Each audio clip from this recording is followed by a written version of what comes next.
Hi, welcome back to Collinear, and in this series of solving entrance exam numericals, we are going to take up some more problems, unique problems where we are going to draw free body diagrams, we are going to write the components, and also we are going to basically we are calculating, we are taking string problems, equilateral problems, hexagonal problems, and a unique problem like the one that we are doing right now.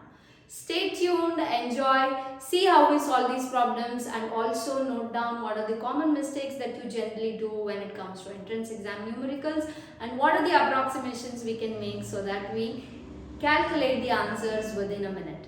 Let's get started without wasting any time further. So there's a numerical which says equal charges of each 20 microcoulomb. Okay, so the charges are all equal, and what is the charge? 20 microcoulomb, which is 20 into 10 to the power of minus 6, are placed. Okay, they are placed. Where are they placed? On the x-axis. So the x-axis is given, and there are coordinates for x-axis. So what are the values of x? At x is equal to 0, you are placing 20 microcoulomb charge. Also at x is equal to 2 centimeter, it is given in centimeter. X is equal to 2 centimeter, you are placing another 20 microcoulomb charge only. So the distance between the two charges, you can see it is 2 centimeter apart. So you are again placing a 20 microcoulomb charge at x is equal to 4 centimeter. So again a distance of 2 centimeter, a difference of 2 centimeter. So this becomes the middle charge between these two. They are all equidistant.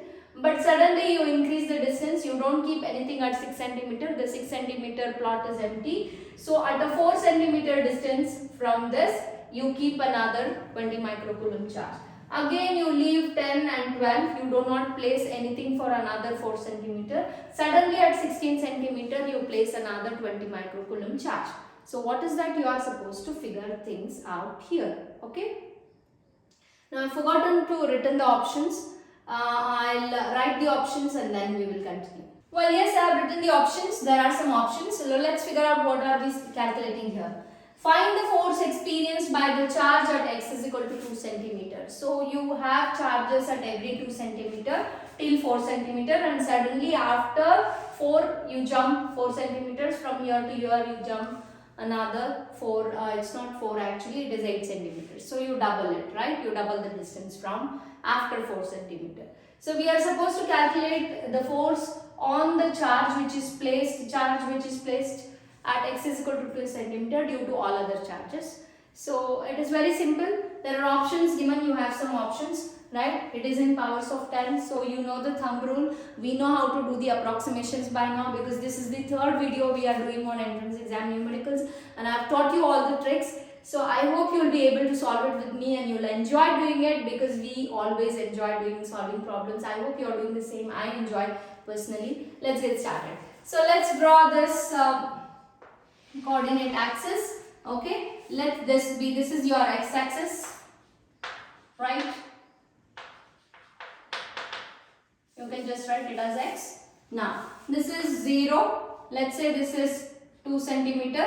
Okay, this is 2 centimeter. This is 4 centimeter, right? Then you have 6 centimeter where you have nothing. Then you have 8 centimeter where you have no charge placed. And then you have, let's say, 10 centimeter, nothing is being placed. And then we have 12 centimeter, nothing is literally placed. Then we have 14 centimeter, nothing is placed. And then suddenly, let's extend this a bit more. Suddenly there is 16 centimeter, this is in centimeter, something is placed. So let's like the charges, all the charges, charge at O is 12 plus 20 microcoulomb, right? You have a charge placed at 0 centimeter, you have a charge, you also have a charge placed at 2, right? You also have a charge placed at 4, x is equal to 4. So these are the points where the charges are placed. Where is the next charge placed? The next charge is placed here, plus 20 microcoulomb, and there is one more charge placed at 16, that is also plus 20 microcoulomb. You have to calculate the net force on this charge due to all the other charges. Now let's first see what is there in this vicinity. So therefore you see the distance between these two charges is 2 centimeter. The distance between these two charges is also 2 centimeter. They are equidistant, right? And they are positive. So what will happen to this force? It will repel. This charge would get repelled in the opposite direction, right? Due to the charge at O or 0. Also, this charge would experience a force of repulsion due to the charge placed at x is equal to 4 centimeter. It would repel in the opposite direction with equal magnitude. The magnitude has to be equal because the charges are equal in magnitude and this distance of separation is also equal. So therefore, charge on 2 due to charge at O is same as charge on 2 due to charge on 2 due to charge placed at 4 centimeter. But they are opposite in direction. Therefore, the net force on the charge placed at 2 centimeter is equal to 0 due to charges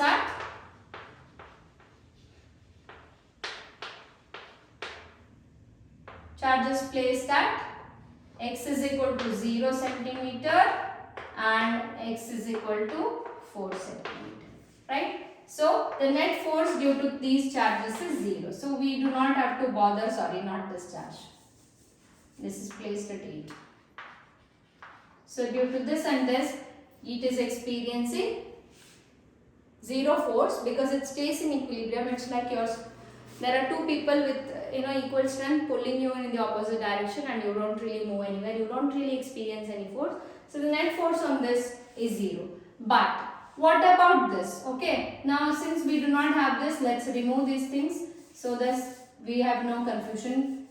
This is over. Now what is the force experienced by charge 2 due to charge at x is equal to 8 centimeter, charge at x is equal to 16 centimeter. They are not equidistant. What is the distance between these two charges? Here to here. This is 8 centimeter. This is 2 centimeter away from the origin. So you have to do 8 minus 2 centimeter. The distance between the two charges is 6 centimeter. Similarly, what is this distance from 16 centimeter? This has to be 16 minus 2, which is equal to 14 centimeter. Now, although the charges are of equal magnitude, you see that the distance of separation from the charge 2 is not the same. One is at a 6 centimeter distance and other is at a 14 centimeter distance. Obviously, it will experience some net force because the distances are not equal and the force exerted on the charge 2 due to the charge at 8 and due to the charge at 16 centimeter will not be equal in magnitude, right? This is at a greater distance. Obviously, this will put a less force on this. This is at a smaller distance. This will put a larger force on this, although they are of equal magnitude. Hence, there will be a net force on charge 2 due to the charge placed at 8 centimeter and due to the charge placed at 16 centimeters. So that is what we have to calculate. We now know the distance. We already know the magnitude of the charges. Q1, Q2, Q1, Q2 are known, right? The magnitude is also calculated. The only thing is this needs to be converted to meter. You have to convert 6 centimeter to meter. Similarly, you have to convert 14 centimeter to meter and then see what will be the direction of the force. So if they act in the same direction, then you end up adding those. If they act in the opposite direction, then you just have to subtract. Let's see that. Now, since both are positive, this is plus 20 microcoulomb, this is also plus 20 microcoulomb. Obviously, they are going to repel each other. So, therefore, this charge will repel away from 8. So, it will move in this direction. It will go away in this direction. Right? Similarly, 16 centimeter charge, the charge at 16 centimeter is also positive. This is also positive. This will also repel away from in the opposite direction. Since they are in the same direction, so we end up adding the charge, right? We end up adding the force onto due to 8 and 16. So this is the hint, this is the base of understanding how to solve this numerical or approaching this numerical. Next is pure mathematics. It all depends on the approximation rules that I have taught you and also the thumb rules that I have taught you to end up with the answer. I'll give you some time to think about it and I'm going to reveal the answer. Well, here's the reveal. So this is the time to reveal. I hope you are able to figure it out. If not, let's do it together. So the force experienced by charge 2 due to both the charges, that is the net charge, right? We can just call it as net charge, is equal to force experienced by the charge 2 due to the charge placed at 8 centimeter, right? You can call this as F1 plus the force experienced by the charge 2 placed at 16 centimeter, right? So we can call this as F2. Let's write the expression for F1 and F2. So F1 and F2 is given by, we can just plainly write it as K into Q1, Q2 divided by R1 square. Why is it R1 square? Because the distance of separation between the charge placed at 2 centimeter and 8 centimeter is different than the distance sorry of separation between the charge placed at 2 centimeter and 16 centimeter. So therefore we call it as R1 and R2. So K into Q1, Q3 divided by R1 square. Let's write the values for Q1, Q2, Q3 are all done. Q1 is 2 microcoulomb, that is 2 into 10 to the power of minus 6 coulomb. Q2 is, sorry, it's not 2 microcoulomb, it's 20. All of that is 20, right? So you can, oh, sorry, we know that Q1 is equal to Q2 is equal to Q3, all of them are equal. So it is 20 microcoulomb altogether, right? So you can simply write this as Q square by R1 square. This can also be written as Q square by R2 square. So how much is R1 and R2? R1 was, it was 8 centimeter away from the 2 centimeter charge. This is 6 centimeter. How do you convert it to meters? So we need meter in the numerator, centimeter in the denominator, and we know 1 meter is 10 to the power of 2 centimeters. Centimeter gets cancelled. When this comes to the numerator, you have 6 into 10 to the power of minus 2 meters. So this is the value of R1. Similarly, R2 will be, it was 16 centimeter minus 2 centimeter, which was 14 centimeter. Similar calculation, you end up with the same answer converting. So 14 into 10 to the power of minus 2 meters. So this is how you calculate R2. Now, what can you take common? We can take K into Q square as common, and this will be 1 by R1 square plus 1 by R2 the whole square. So K cube square can be separated, calculated separately, whereas this also can be calculated separately. R1 is 6 into 10 to the power of minus 2 the whole square plus R2 is 14 into 10 to the power of minus 2 the whole square. So what we will do, we will calculate the one in the bracket first and then just substitute the values for K and Q. Q is 20 microcoulomb, K is 9 into 10 to the power of 9, and then we'll figure out what the answer is. Yep, let's first calculate R1 and R2 and then calculate 1 by R1 square and 1 by R2 square and then add them to find what was there in the bracket. So basically we need to calculate this, right? We are unknown of the fact how much is this, 1 by R1 square plus 1 by R2 the whole square. So this was K into Q square, is what gives you the net force on charge 2, right? In order to calculate this, first I will calculate R1 square. Now R1 square is equal to, it was 8 minus 2, it was 6, right? 6 into 10 to the power of minus 2 the whole square. So therefore this is going to be 36 into 10 to the power of 6 square is 36, 10 power minus 2 the whole square is 10 to the power of minus 4, right? Similarly, R2 square is equal to 16 minus 2 was 14. 14 into 10 to the power of minus 2 the whole square. 14 square, as I told you, we need to remember it from 10 till 20, 21. So 14 square is known 196. You should know these standard squares. So 10 power minus 2 the whole square is 10 to the power of minus 4. Now let's calculate the one that is in the bracket, only this part. So therefore let's calculate 1 by R1 square plus 1 by R2 the whole square will be equal to r1 square is 1 by r1 square is 36 into 10 to the power of minus 4 plus 1 divided by 196 into 10 to the power of minus 4.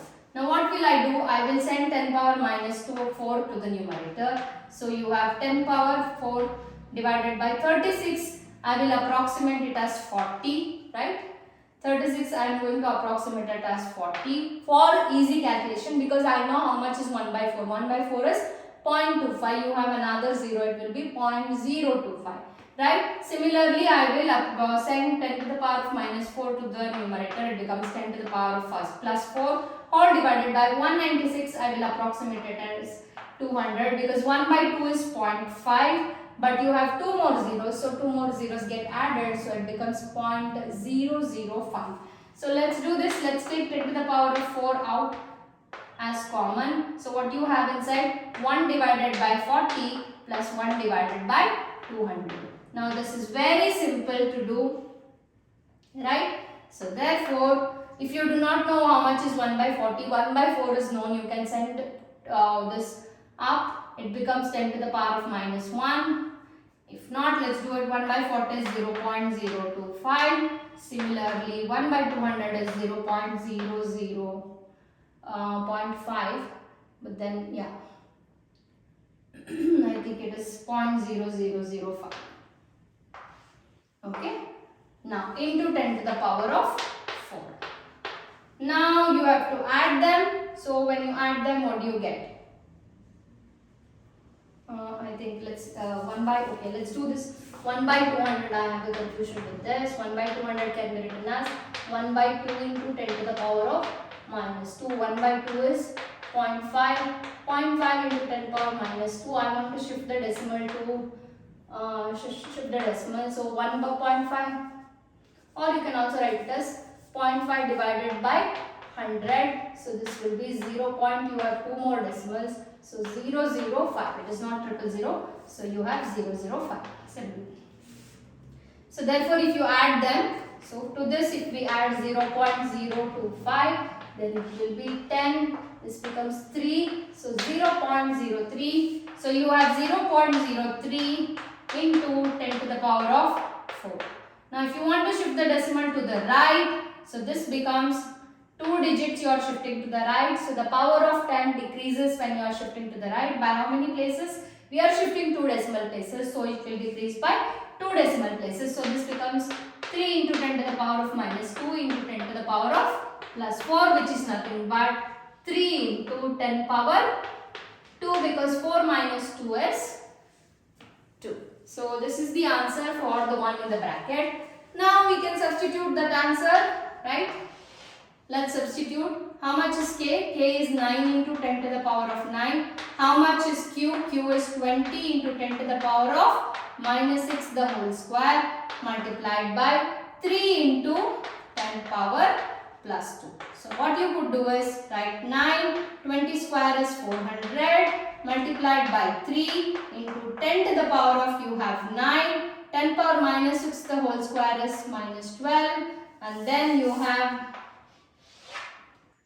10 power plus 2. So do this.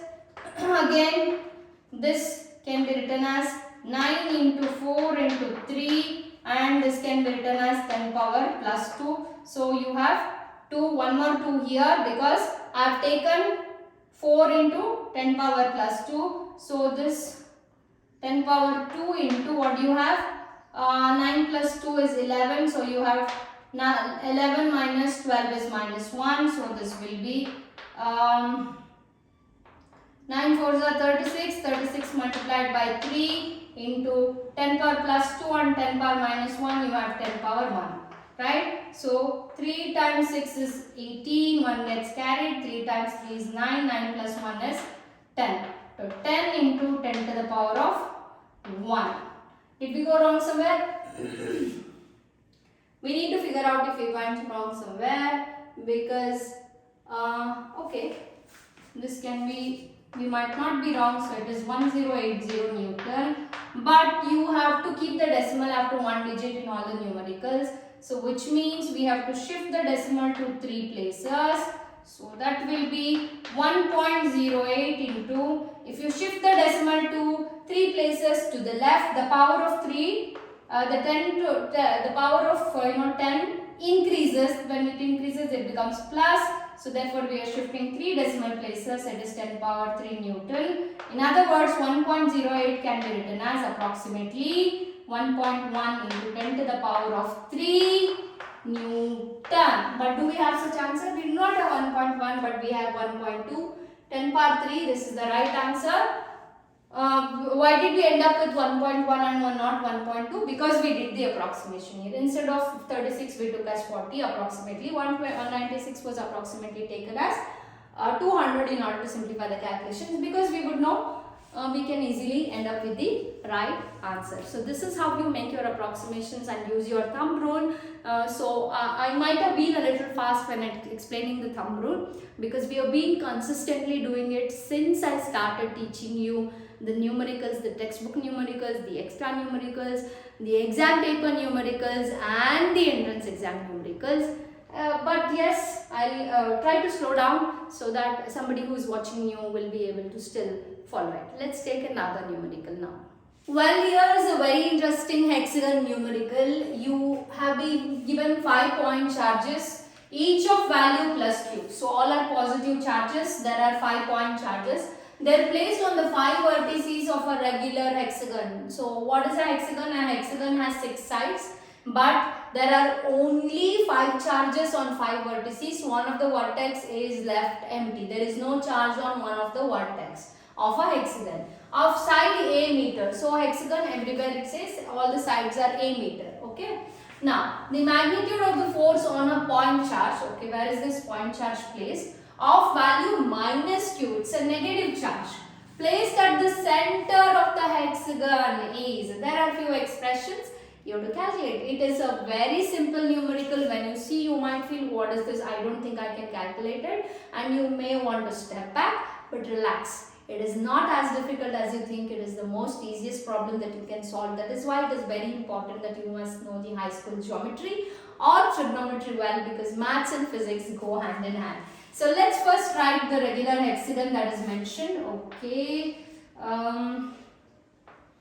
So this is our hexagon. I'll try to make it as symmetric as possible. Doesn't look symmetric though, right? Yeah. Now, yes, it almost looks symmetrical. Yes, this is your hexagon. Let's give it a name. Now, what are the charges placed on the 5 vertices, right? Let's first name these vertices A, B, C, D, E and F. Let's choose the 5 vertices. Let's start, giving charge plus q circularly on the 5 vertices. So here is plus q, okay. Here is plus q, second charge. Third charge plus q here. Fourth charge plus q here. And fifth charge plus q here. Here, nothing. There is no charge. And at the center, what do you have? Let's figure out where the center is. I'm writing the diagonals. So this is your diagonal. So this point you have a minus q charge, right? So you have a minus q charge at the center. Now you have to calculate what is the net force experienced by this negative charge due to all the 5 charges on the vertices. Okay, what is the distance? This distance is a, right? So this distance is a. You can either write it as outside, or let's write it. So the distance is given of the sides. AB is same as BC, right? This is same as CD, same as DE, same as FE and AF. All of them CD, and then what do you have? DE or EF, right? And last at FA, all of this is equal to A. Is it centimeter? It's meter luckily, so we don't have to bother. It's A, okay. Even if it was in centimeter, we need not bother. We just have to calculate the expression. So it is A meters, right? So this is given. Now, let's calculate the net force on charge Q due to charges at A and charges at D. Now both are positive. They are all equal in magnitude. So this will experience a force of attraction due to charge at A. This will also experience a force of attraction due to charge D at charge D, because this is negative positive, this is negative positive. Will it be equal? This distance, they are all the same. How do you know? First we need to calculate this distance, right? How do we calculate this distance? Let's take this triangle. Let me name this point as O. I will take the triangle DOE or EOD. From triangle, it's an equilateral triangle. From triangle EOD, so this is how your triangle looks like.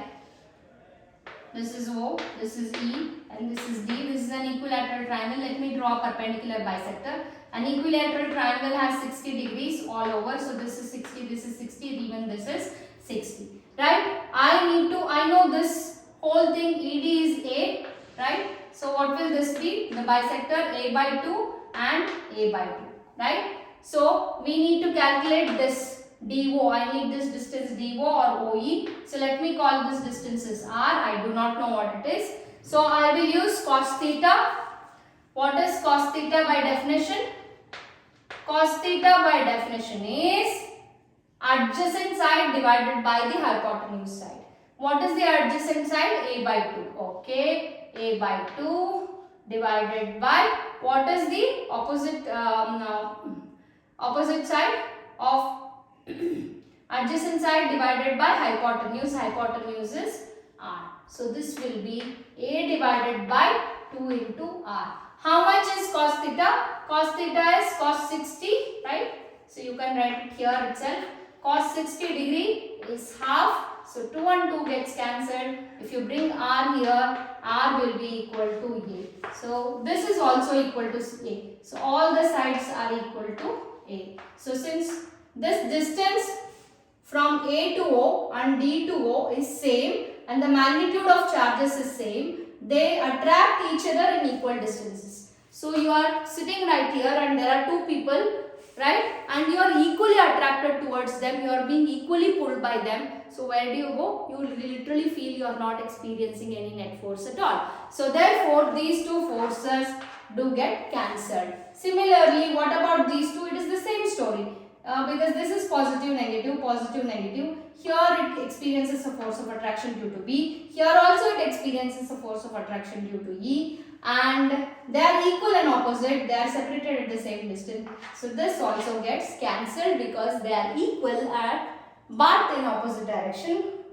Well, why didn't they mention a charge here? Because if there was a charge Q here, then obviously this would also get cancelled, but there is no charge here. So therefore charge minus Q experiences a net force in this direction. It gets attracted towards the charge Q, right? So let's figure that out. So force experienced by the charge at O due to charge at C is given by K into, this has a magnitude Q, this has a magnitude Q. This will be Q square divided by R square. What is the value of R square? R square is A. So therefore R square will be A square.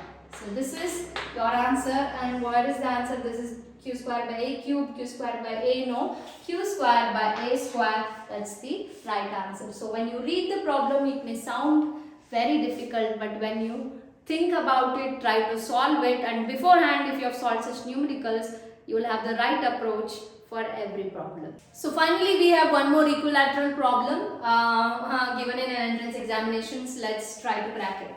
Okay, 3 charges. Okay, Q1 is given, Q2 is given. Generally we take the first 2 charges on the base of the equilateral triangle. So I am planning to write Q1 and Q2 on the base of the equilateral triangle, and Q3 is 3 microcoulomb. It is placed. They are all placed on 3 vertices of an equilateral triangle. So as soon as they say an equilateral triangle, one thing that comes to my mind is all sides are equal. So it mentions all sides are equal to 1 meter. That's also given. It's given in meter. Do not confuse it as 10 meters. Make sure it is 1.0 meter, which is nothing but 1 meter, right? And equilateral triangle not only has equal sides, it also has equal angles, and all the angles are equal to 60 degrees. These are the things that you must know. The magnitude of the electric field force acting on Q1 is, Q1 I had assumed it on the base. So I have to just calculate the electric force acting on Q1. You have to resolve them into components, and it will be really easy. So let's first Write it down, very simple numerical. Don't get scared as soon as you see equilateral, hexagon, pentagon. So try to solve it, it will be easy. So let's assume Q1 is here, Q2 is here, Q3 is here, right? All of them are positive. No, this is a negative charge, this is minus Q2, this is plus Q1, this is plus Q3. So all of them are 60 degree. They are all separated by 1 meter distance. This distance is 1 meter everywhere. All the angles are equal. So you are supposed to calculate the force experienced by Q1 due to Q2 and Q3, right? So force acting on Q1. So since this is positive and this is negative, it will get attracted in this direction. Since this is positive and this is positive, it will get repelled away in this direction. So force experienced by 1 due to charge 3 is in this direction. Force experienced by charge 1 due to charge 2 is in this direction. Now, you have to find the resultant. How do you find the resultant? First, write a parallelogram. The resultant, the diagonal gives you the net resultant force. So, you need to figure out the angle between F1 and F2, these two, the angle between these two forces. So, if this is 60 degree, sorry, it has to be along a straight line, right?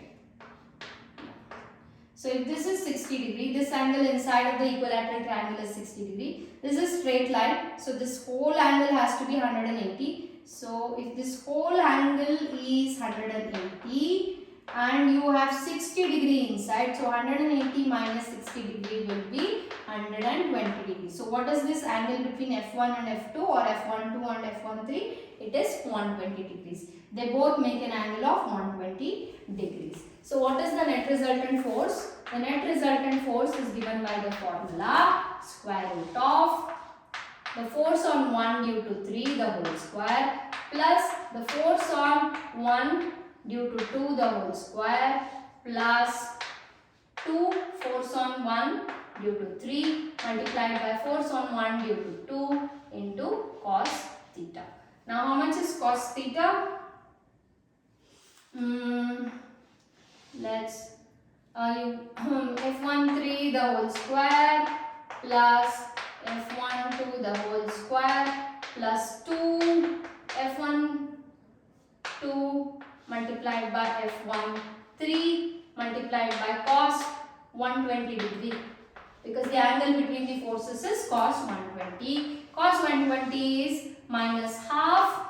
That you must know. These are things you must know because you will not have a logbook or neither the values will be mentioned. So it is minus 120 minus half. So plus 2 into F12 multiplied by F13, 2 minus half. 2 and 2 gets cancelled. So you have plus into minus, you would end up with square root of F13 the whole square plus F12 the whole square, plus into minus is minus, F12 into F13. Now we have to calculate the individual forces and figure this. So let's find the net force. To find the net force, first you need the force on 1 due to 2.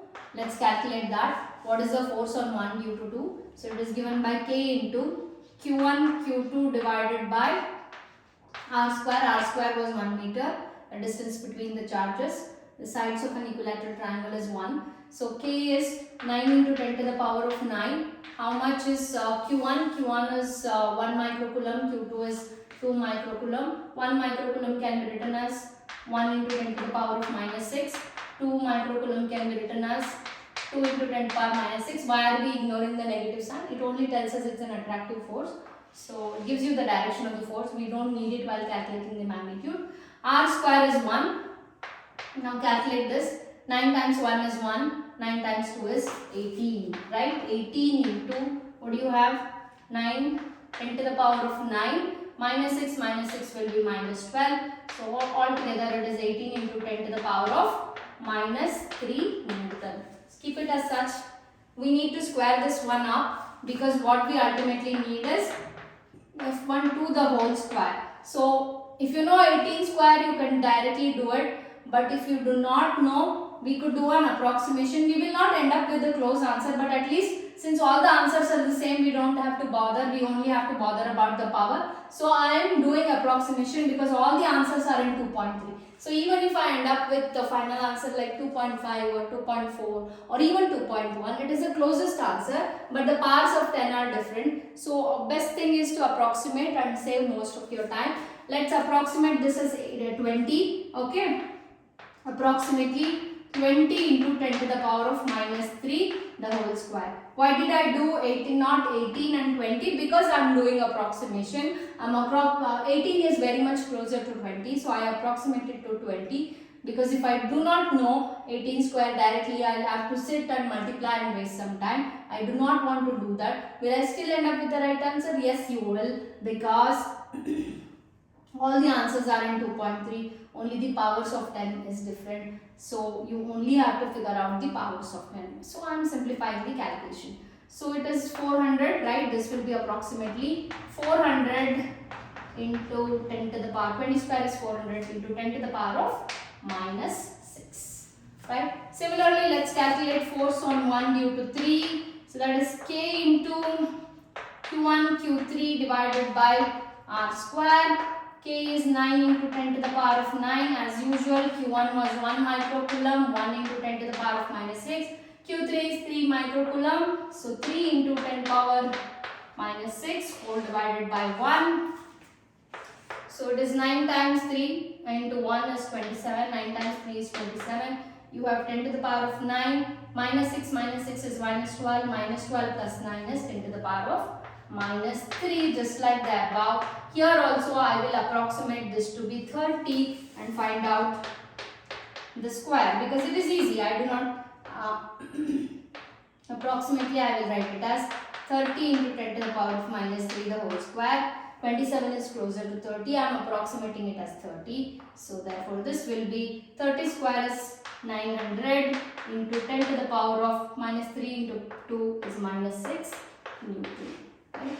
I figured it out. So it was easy to calculate. Also we needed to figure out, we had to multiply these 18 and 9.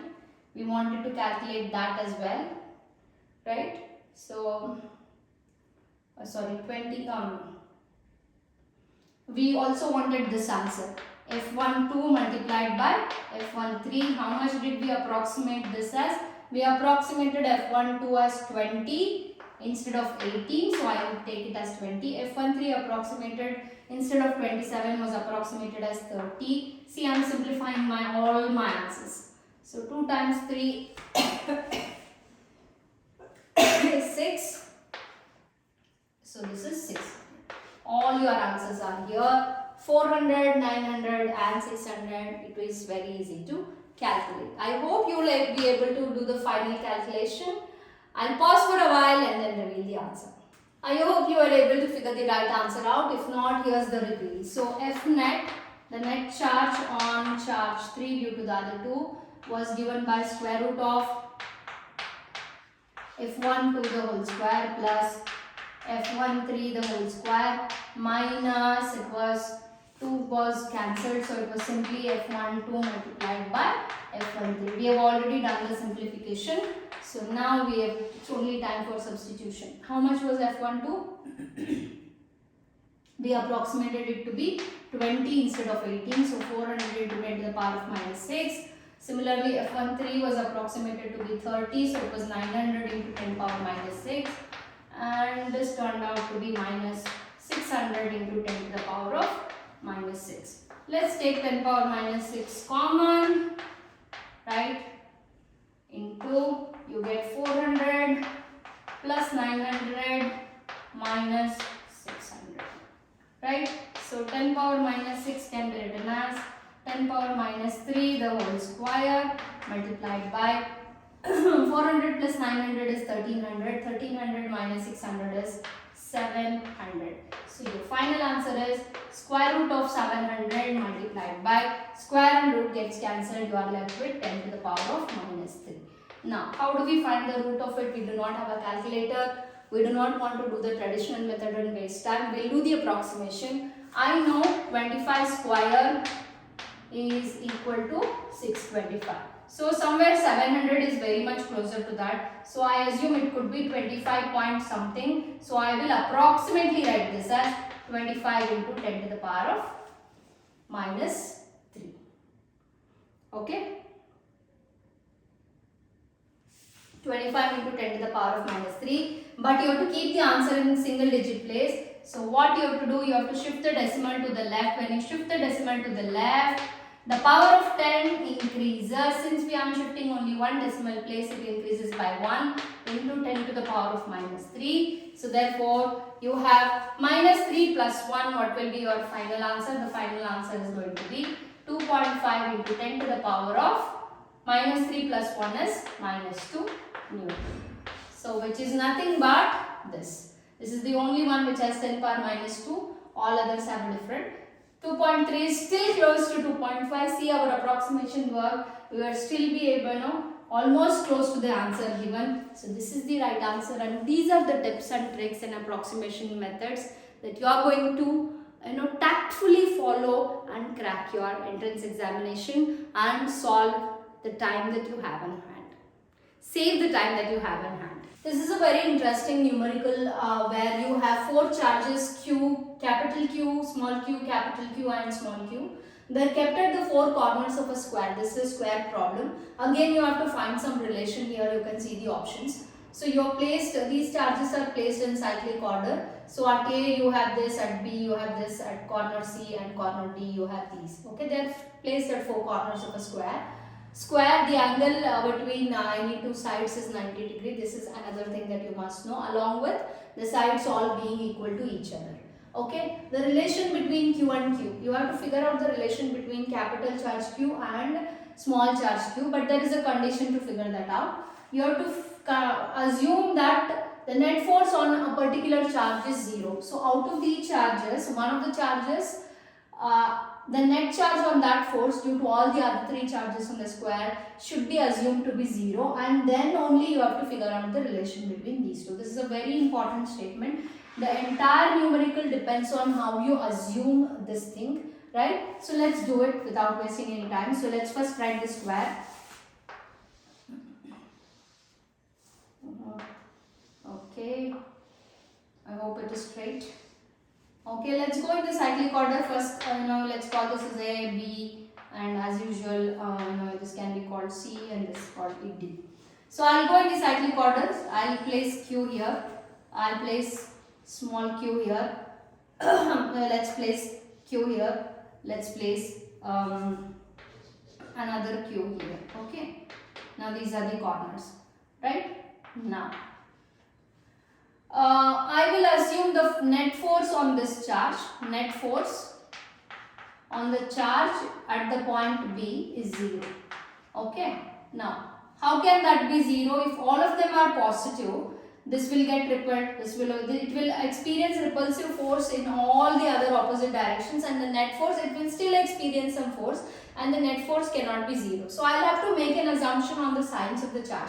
I want this force on the charge, this charge to be 0, right? So this point B, right?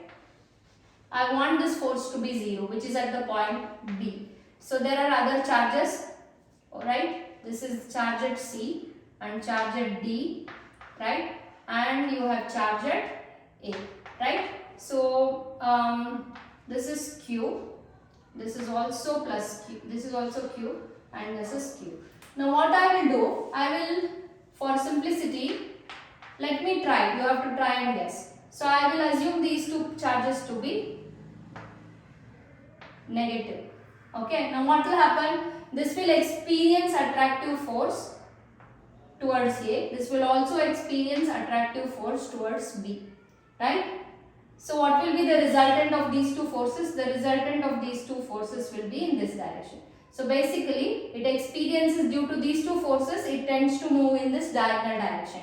Now, I assume this force to be positive. So, this is Q, right? Now, this is plus Q, this is plus Q. Since both are positive, it will experience a force of repulsion in this direction. So, this is the net force between these two. The net force due to charges Q right? This is the net force, this is the force that it will experience due to D, right? Now if these two forces are equal and opposite, then these two forces cancel each other and the net force experienced by the charged particle at B will be 0. So we basically have to calculate the net force due to these two and then calculate this and then try to find a relation between Q and Q. This is the basic hint. If you understand this part, then it's all mathematics. We will just use mathematics and physics to solve our numerical.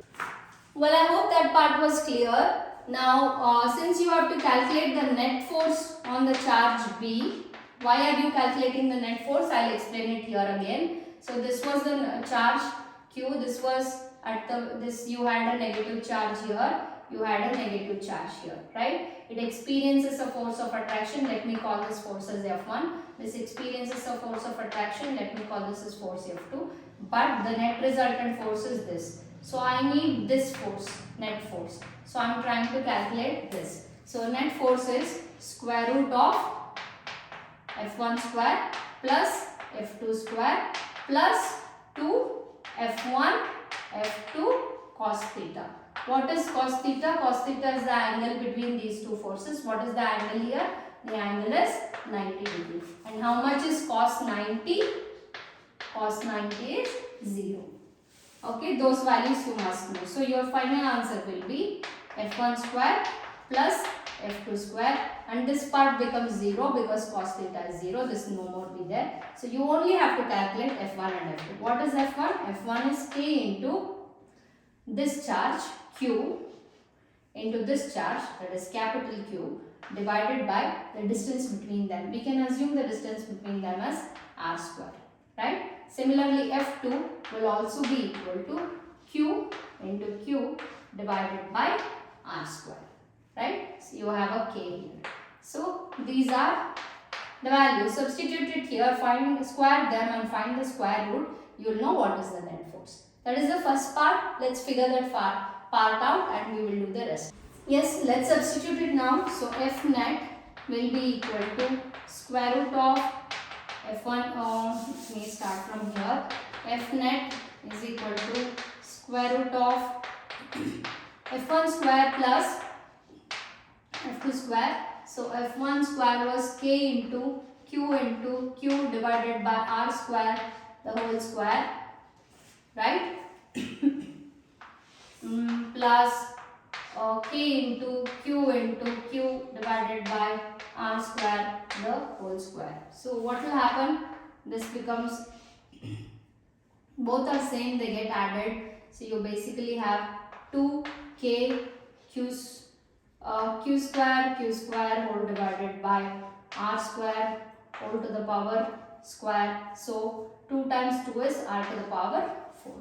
Now I hope you got, because the coefficient is 1, 1 plus 1 will be 2, right? So you have square root of 2 K, right? Now this will be, this is K square as well because you are squaring that as well. So therefore square root of 2. Now you have K square, Q square whole square. So this can be written as square root of K square, Q square whole divided by R power 4. R power 4 can be written as same R square, the whole square whole to the power of 2. So square gets cancelled. You have square root of 2 K Q divided by R square. This is the net force, okay? So we calculated this net force. So this was attraction, this was also attraction, this became the net force. So this was due to the charge at C, this was due to the charge at A. Both the charges, here the charges were negative, this had a positive charge. Now there is another point D, right? This is a positive charge, it repels in this direction. Now you have to calculate this force and then we will figure out the relation. Well, yes, it's time to calculate the other net force. So I'll rewrite the diagram if you still have a confusion. So this was your charges. This is how the charges were placed at the corners of the square. right? This is minus q, this is minus q, this is plus q, right? We can just write it as q. Let's write it below. Q and here was q, right? Now it experienced the force of attraction, So this was the net force which we calculated, right? Now, but there is another charge here. Due to this charge, it will repel, right? Now, if the force on the charge, Q has to be 0, then these two forces have to be equal, right? The force, these were the corners, FA and B and C and D. So this net force, which we figured out now, what was the value? The value was square root of 2 KQQ divided by R square, which is this force, is to be same as the force here. The force on B due to D. This has to be equal to force on B due to D. It has to be equal and opposite. Only then these two forces cancel each other and the net force acting on the charge Q will be 0. So we have to figure out what is this force. To find out what is this force, we need this distance between the charge Q and Q. We do not know the distance, right? So we need to find the diagonal length. We know this distance is R, this distance is also R. So we have to calculate this distance. This is a Pythagoras theorem. So this we assume to be R between Q and Q. What is this distance? Let's use the Pythagoras theorem. Hypotenuse square, I will call it as BD square, BD the whole square is equal to R square plus R square, right? R square plus R square, which is nothing but 2R square. So what is the length BD, the diagonal length that we require? It is root 2 R square the whole square. So R square gets cancelled. What you have is root 2 R. So what is the distance between these two charges? It is square root of 2 into R. So now we know the distance. We also know the charges. We can calculate this force. Let's calculate the force FBD. So FBD will be equal to K into, what are the charges? It is Q and Q. So therefore it will be Q square divided by R. What is the value of the distance between the two forces? It is square root of 2 times R the whole square. So that will be K into Q square divided by root 2 whole square is 2 and 2 R square. So this is the force. Now these two forces have to be equal. This force and this force have to be equal. We equate them and find the relationship between Q and Q. It's very simple and easy. So now time to equate these two because they have to be equal and opposite. Therefore, that is root 2 K Q Q divided by R square should be equal to K Q square. What is FBD? Minus, if you want you can write minus K Q square, they are equal and opposite divided by R square. So K, one of the Q's and one of the Q's gets cancelled. R square gets cancelled. So what is left over here? It is square root of Q. Square root of 2 into Q is to be equal to, you have 1 Q left here divided by 2. So what is the relationship? Q, let's write Q is equal to small q divided by 2 root 2. So this comes to the denominator. It has to be 2 root 2. Do you have any answer like that? Yes. So this is the relationship between Q and Q. So using simple conceptual, if you understand the concepts really well, solving any numerical becomes really clear because we saw it. How did we assume the signs? Because we wanted it to be 0 at that particular point. So we assumed the signs for the other two charges on the other two corners and it became really easy. So it is simple mathematics and clear conceptual thinking helps you arrive at the answer. Here's some theory before we take up next entrance examination question. Have you ever been bothered with string problems and have you wondered how to write the free body diagrams? Now if you do not know what a free body diagram is, I'll teach you now. So what we basically do is, see if you have two charges hanging from strings. So let's say there are two strings of length L. This is the length L, okay, and these are the two charges hanging and they are separated, let's say, by a distance r. Okay, now you can draw bisector. The whole distance is r. So the distance from the center, which you call O, is r by 2 on either side, right? Now, suppose the string has to stay in place. They are, let's say this is charge q, this is also charge q, having a mass m, and this also has a mass m. They are equal, they are identical spheres. Let's say there is a charge on each, which is a positive charge. They repel each other and they come at an equilibrium, right?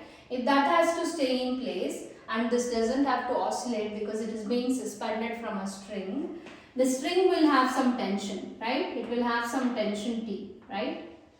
This is T. Now, the Q, the charge will have some mass, or it will have some weight in the downward direction due to gravity. W, which is mass into gravity, right? W, which is again mass into gravity. Now, this force has to be balanced by some other force. Now, we treat this entire charge Q as a point mass and write the forces, identify the forces acting on it. So, what are the forces acting on it? The force 1 is, this is the tension acting on it, and this is the mass into gravity, which is the weight acting in the downward direction. How are these two balanced? They cannot balance each other, right? So there has to be components of T which is balancing this. So there will be one component. If you resolve this into components, you see that how do you resolve it into components? You have to write a parallelogram, right? So there are two forces that are acting, right? Which is this, and tension is the resultant of this, right? So therefore you have to figure out which one is what. Now this is tension. Tension is making an angle theta with the base. So if this is theta, this becomes T cos theta. Similarly, this becomes T sin theta. This is the vertical component of tension and this is the horizontal component of tension. Also, what is balancing this T cos theta? There is also a repulsive force acting on this due to another positive charge here, because this is the point charge Q and this is another point charge Q. This force, which is Fe, the electrostatic repulsive force, is balanced with the component cos theta of tension, and sin theta component balances the weight. So in general, we can always write T sin theta is equal to the weight. They are in equilibrium, that is mg. Similarly, T cos theta is equal to F into Fe, that electrostatic force. So if you take a ratio of that, you see that T and T gets cancelled. You get tan theta is equal to mg divided by Fe, right? So those are the two forces acting on it. If you have to find the net tension, then it is simply square root of T square sin square theta plus T square cos square theta, which is nothing but what is T sin theta? Mg. So it is square root of mg the whole square plus square root of electrostatic force the whole square. This is how you find the tension, the net tension in the force, right? So because it is nothing but T sin theta square plus T cos theta square. If you know the value of T, you can directly do square root of T sin square theta, T square sin square theta plus T square cos square theta. If you do not know, they are being balanced by mg. If you know the value of mass, gravity is known, which is 9.8 meter per second square, right? Similarly, electrostatic force can be calculated if you know the distance between the charges and also the magnitude of the charges. So thereby you can calculate the net tension. So if you have any numerical where you come across such a thing, this is how you solve it. Now, suppose, how do you calculate? Suppose there is another charge here or something else and you have to calculate this length L. How do you calculate this length L? Again, this is a right angular triangle. So if this is right angular triangle, this is the hypotenuse. Hypotenuse square is L square, right, is equal to r by 2 the whole square plus we do not know this distance, right? This distance is unknown. I can call this distance as plus x square. So if you have to calculate x square, this will be L square minus, if this is r by 2, then it will be r square minus 4. So this will be the value of the perpendicular bisector. That is the length of this. So L square minus r square by 4. If there is a problem where you have to calculate that, So these are the things that you must know before taking any string problem or before approaching any string problem. A free body diagram is one where you assume the charge to be a point charge because we are certainly applying the Coulomb's law. Coulomb's law assumes all the charges to be point charges. So for that point charges, you identify what all forces are acting. Now if for all the forces to be in equilibrium, because the point charge is staying at that place, it is not moving elsewhere. Since it is in equilibrium, what are the forces balancing each other? So there is tension acting on it, weight acting in the downward direction, electrostatic force acting in the leftward direction. But none of them balance. How is that able to balance? It is because the sine vertical component of the tension balances the weight. Similarly, the horizontal component, which is the cos theta, balances the electrostatic force. So you resolve them into components and find that out. So in order to understand this more, let's take an entrance exam numerical on that. Okay, before I take numerical on entrance exams based on string problems, there's one more thing that you need to know. So this was the string, so this is what we were trying to calculate. This was the angle 90 degree, this is theta, right? So it is suspended at an angle theta. So this is your tension, and we assume this length to be sorry, what was this length? This was length L, and there is some tension in this direction, right? And this here is your charge. So therefore this distance was r by 2, and we calculated this distance to be L square minus r square divided by 4. If you are asked to calculate what is the angle suspended at that point, then you can calculate this angle. Okay, this angle can be calculated using tan theta. If you know these two values, tan theta is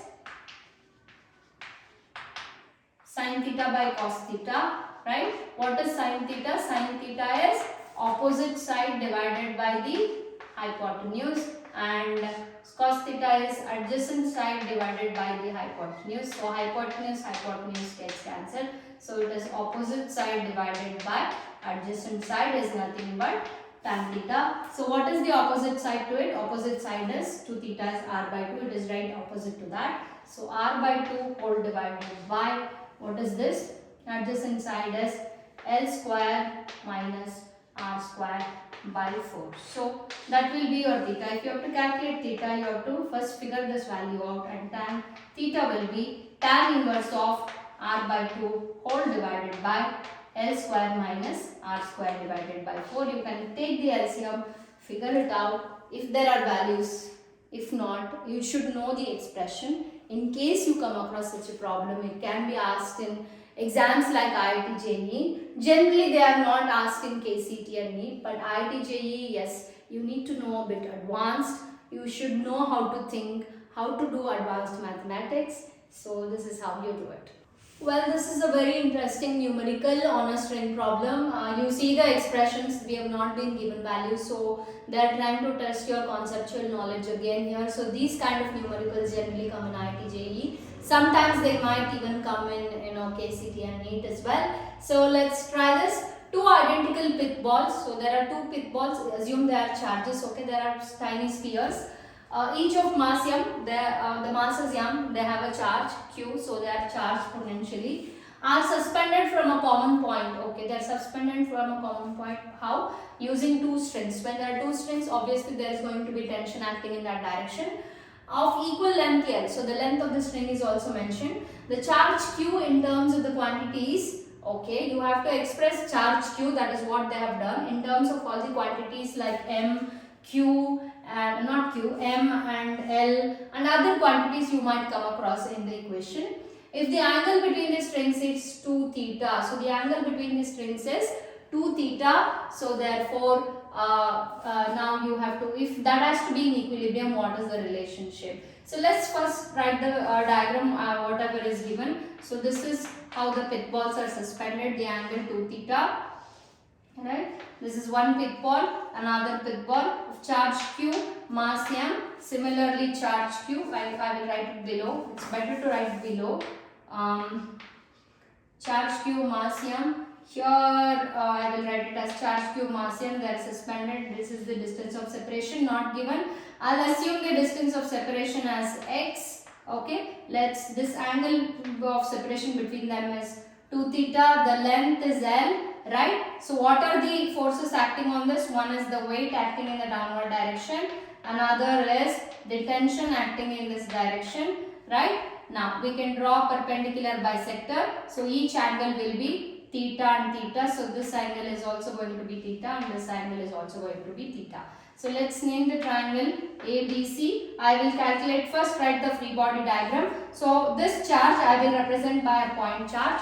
The point charge at B. What are the forces acting? One is the tension acting in this direction. Another is the weight acting in this direction. Weight is nothing but mass into gravity. Let's resolve this into components. How do you resolve it into components? That is a parallelogram. So we do reverse mathematics or reverse physics, and this will be your vertical component, which is going to be T sin theta. This is going to be T cos theta. Since both are positive, there is an electrostatic force of repulsion, so which is Fe. So what balances what? It is very simple.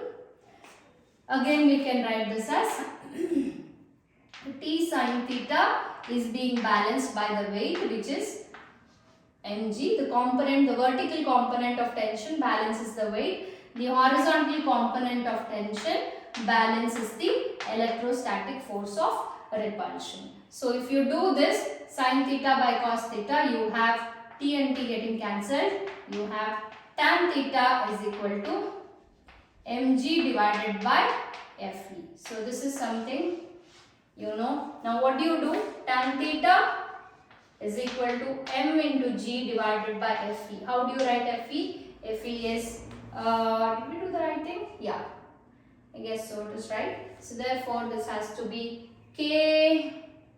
What are the charges? Charges are Q into Q divided by x square. So we do not know what is the value of x. We need to find out the value of x. This distance is unknown. X needs to be calculated, right?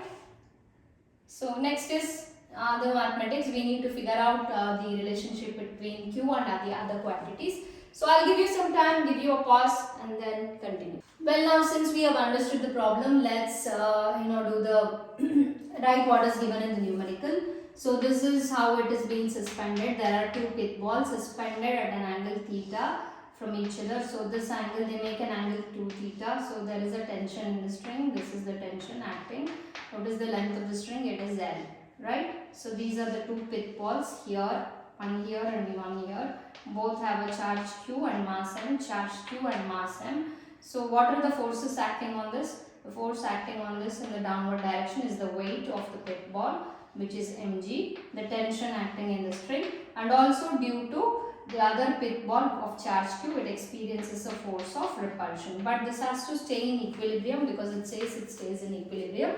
So if it has to stay in equilibrium, we have to resolve this T into its components, right? So resolving T into its components, we will figure out what's the answer. Now before I do that, I want to have a perpendicular bisector. So this angle is also going to be theta and this angle, because it perpendicularly bisects it equally, theta on either side. So therefore, let's write the free body diagram. So this was it. I'll only write this triangle, okay? We'll take only this triangle because that is where I'm going to do it. So this is of length L and this is your suspension point. This is your pith ball, which is the charge Q, and this distance is unknown, right? We don't know the distance, so let's keep it as it is. So what are the forces acting? This is the tension, right? This angle is theta. This is the downward direction force, that is weight, which is mg. This is the electrostatic force acting in this direction. Now, how do we resolve this into components? Let's first do the reverse mathematics or reverse physics, and first complete the parallelogram. So this is one component and this is another component. Now how do we know which is T sin theta and which is T cos theta? It is simple, we will use mathematics. This angle, we know this angle, so if this will be the vertically opposite angle, these two are vertically opposite angles, so this becomes theta as well. So if this is theta and this is the adjacent side to theta, since this is the adjacent side, the adjacent or the horizontal component will be T cos theta. This becomes the perpendicular side, so that is T sin theta. So what balances what? The vertical component balances the electrostatic force and the horizontal component balances the weight of the pith ball.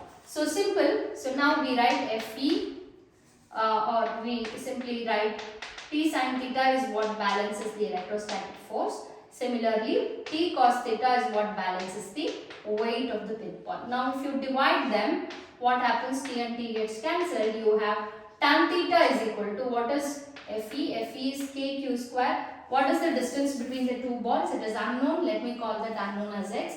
So I will write it as T kq square divided by x square whole divided by mg. Right? We need to find an expression for q. We also do not know what is x. Let's first find out what is x using pure geometry. Well, I hope you were able to do it. If not, here's the reveal. So tan theta was kq x square, kq square divided by x square whole divided by mg. But we do not know what is x square. So time to calculate. How do you calculate your x? So let's again write. So this was the distance between the charges. We called this as x. This was L. The length of the string. So therefore this will be x by 2. This is theta. Right? We do not know the value of x, so this is again unknown. You do not know what that is. So what do? We can we do not know this, we cannot use the Pythagoras theorem. So therefore what I am going to do is I will do sin theta. Why sin theta? Sin theta because I know the opposite side, I know the the hypotenuse. Opposite divided by hypotenuse. What is the opposite side? Opposite side is x by 2 to the angle theta. So x by 2 divided by, what is the hypotenuse? Hypotenuse is L. This is nothing but x by 2 cross multiplied by L by 1. If it goes to the numerator, it becomes 1 by L. So therefore this will be x divided by 2L. So what will happen if you bring that 2L here? What will be the value of x? X will be equal to 2L sin theta. So now we know the value of x in terms of theta. So we can substitute it here. Now before substituting, we need to simplify this. So let me simplify this. Kq square, x square can be written as 2L sin theta the whole square into, this is mg by 1, this becomes 1 by mg. When it goes to the numerator, it becomes reversed. So therefore now this will be, k is nothing but 1 by, oh my goodness, this is again you have one more problem. We did not write this as, let's do one thing before substituting x. Let's write the value of k. So k will be, because it is 4 pi epsilon naught is here, so you can't leave it as k. So let's write k as 1 by, or you can write it as 1 by 4 pi epsilon naught into q square whole divided by x square multiplied by 1 by mg. So what was your x square? X square was again 2L sin theta the whole square. So that will be equal to, this is how you simplify. I hope you simplify and find the answer out and figure what the answer is for tan theta. Here is your tan theta, right? So find the relationship between tan theta and q square. I want the expression in terms of q. I'll give you some time and then I'm going to reveal it. Hope you were able to simplify this. Let's simplify it again. So this is of the expression, which is nothing but q square divided by 4 pi epsilon naught. Now this goes to the numerator, it becomes reverse, whole divided by 1. So you have 1 divided by 2 into L is whole square is 4L square. So let's do it as 4L square. Sin theta whole square is sin square theta. Fantastic. Okay, multiplied by, you have 1 by mg. So mg also comes in the denominator. So basically you have q square divided by the whole thing, but we need an expression for q square. So we'll erase the upper part and from there we can directly write it here. Well, now we need an expression for q. So I will retain q square here. Let's send all the other things to this side. So that will be 4 into 4 is 16. So 16 pi epsilon naught. So I have multiplied these. 4 times 4 is 16 pi epsilon naught. Then you have L square. Okay, L square. Okay, let's write mg first. There is mg. I'm going to write mg first. Mg Then you have sine square theta multiplied by sine mg, and then you have L square also. So 4 pi epsilon naught L square mg sine square theta into tan theta. But we only need to find the value of q, therefore this will be you square root of the entire thing, right? So if you take this, it will be square root of the entire thing. So square root of 16 can be written as 4. You have L square, if you take it out of the root, it becomes L. 4 pi epsilon naught and other things, everything comes inside. So pi epsilon naught mg sine square theta into tan theta whole to the power of half. So this is same as this. So we have solved it. The answer is option A. So it looked difficult, but then since you understand everything conceptually well, everything becomes easy. So there's one more last numerical that we are going to take for today. So you have a particle having a charge q and mass m, which is placed at the bottom of a smooth inclined plane. So there is an inclined plane. At the bottom, you keep it, keep that charge. And what is going to happen? It has an inclination theta. Okay, so it has an inclination theta with the baseline. The distance at which a block B having the same charge and same mass be placed on the inclined plane so that it is in equilibrium, and you have two expressions. So this is the distance. D stands for distance. So this problem is like this. So there is an inclined plane and it makes an angle theta with the bottom. Okay. Now you have placed a charge q with mass m, right? So it has got a charge q and mass m. Similarly, you are trying to place a block B here.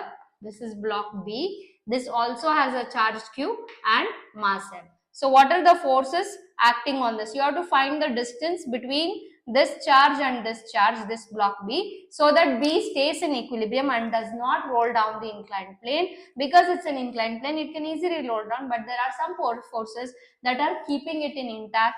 So you have to figure those forces out and then you can figure the distance. This is the distance we need to calculate.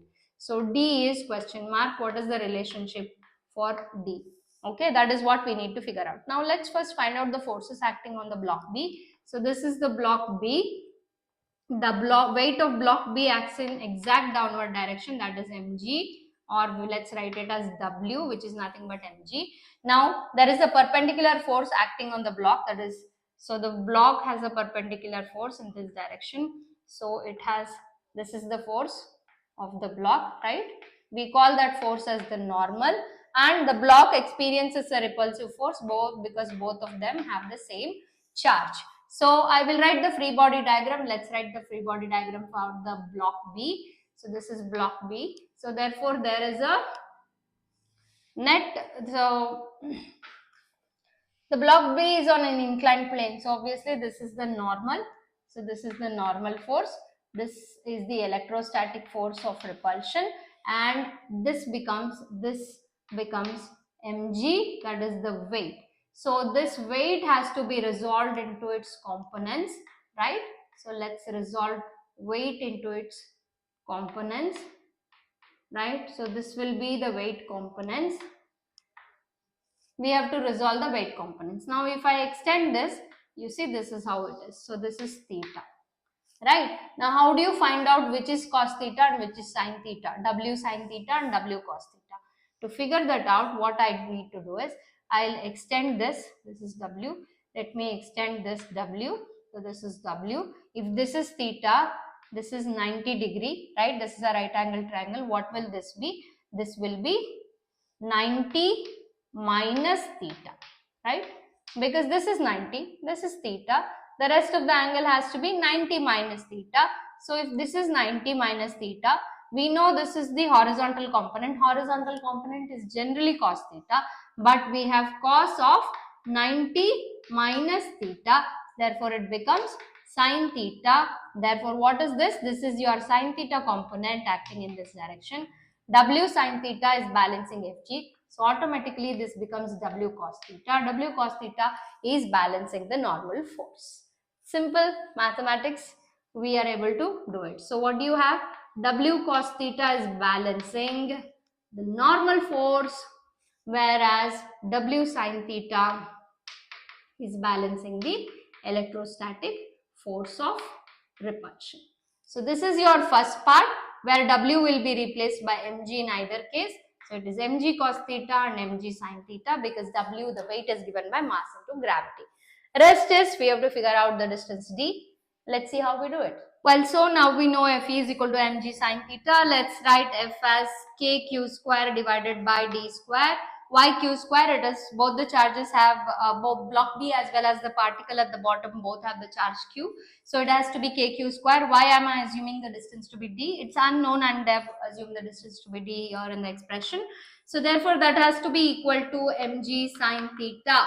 Now we need d square. I will send d square here. So what do you have? You have kq square is equal to d square mg sin theta. Mg sin theta can come at the bottom. So now there is a square. Let's cancel the square. So these will get the root, right? So taking square root on both the sides, you have d is equal to square root of q square. Square root of q square will be q, and then you have k divided by mg sin theta. Why am I putting them together? Because they have a root. So that's the root. So this is your final answer, which is option A. So, well, I hope you enjoyed today's session. There's a lot that you can learn through practice watching my videos. So I taught you approximation tricks. I taught you we revived the thumb rules for decimals, and we solved. Most people find we took a lot of conceptual things, not only mathematical things. These are very much important when it comes to IIT, JEE, and other entrance examinations. So yes. There's one more thing before I wind up. I would like to talk a little bit about Lamis theorem. But I think I'll cover it in the next next video where I will be solving some more numericals on entrance examination related to Coulomb's law, which are very much different. Again, more emphasis on concept based numericals, because your concepts need to be clear. You need to have a strong hold on the concepts. If you take care of your fundamentals will take care of you.